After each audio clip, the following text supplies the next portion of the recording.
Beberapa dari kita pasti sudah pernah mendengar tentang penyakit tuberkulosis atau yang biasa dikenal dengan TBC. Tapi mungkin banyak juga dari kita yang masih bertanya, apa sih TBC itu?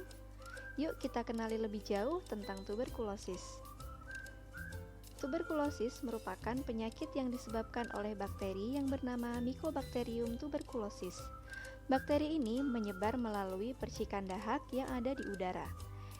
Ingat ya, TBC bukan kutukan dan juga bukan penyakit keturunan. TBC bisa disembuhkan dengan pengobatan yang teratur dan diawasi oleh pengawas menelan obat. Bakteri TBC umumnya menyerang pada paru-paru, namun juga bisa menyerang organ selain paru-paru, antara lain kelenjar getah bening, pleura, tulang, dan juga organ tubuh yang lain. Semua jenis penyakit TBC bisa disembuhkan dengan pengobatan yang teratur. Beberapa orang yang rentan terserang TBC antara lain pengidap HIV positif dan penyakit imunokompromis seperti diabetes dan kanker, balita dan lansia, orang yang mengalami kontak erat dengan pasien TBC, orang di tempat risiko tinggi seperti lapas dan pondok pesantren, orang yang merokok dan mengonsumsi alkohol, serta tenaga kesehatan. Tahukah Anda, Indonesia menempati peringkat ketiga dengan kasus TBC terbanyak. Angka kejadiannya adalah sebesar 824.000 kasus dengan jumlah kematian 93.000 kasus per tahun yang setara dengan 11 kematian per jam. Angka kejadian di Depok adalah 4.040 kasus, sedangkan di wilayah kerja Puskesmas Pengasinan ditemukan sebanyak 50 kasus pada tahun 2021.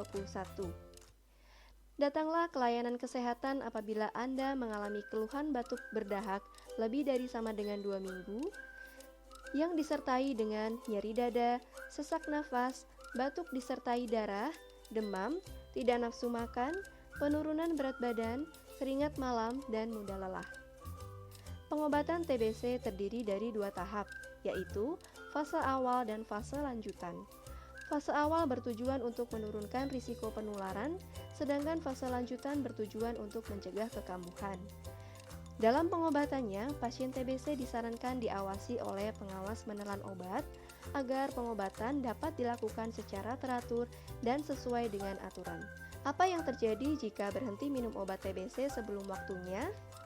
Pasien tidak sembuh dan dapat terus menularkan kepada orang lain. Bakteri TBC menjadi lebih kebal obat.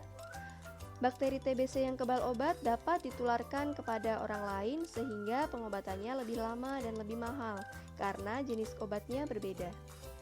TBC dapat dicegah keparahan dan penularannya dengan cara mendapatkan imunisasi BCG pada saat bayi. Jika sakit TBC, batasi kontak dengan orang lain, menggunakan masker dengan baik dan benar, menerapkan pola makan gizi seimbang, mengoptimalkan ventilasi di dalam rumah, jangan meludah di sembarang tempat, dan melakukan etika batuk. Etika batuk dapat dilakukan dengan menggunakan masker, menutup mulut dan hidung dengan lengan atas bagian dalam, menutup mulut dan hidung dengan tisu sekali pakai, membuang tisu sekali pakai ke tempat sampah, serta mencuci tangan dengan sabun dan air mengalir. Yuk kita bantu sukseskan TOS TB. Temukan, obati, sampai sembuh tuberkulosis.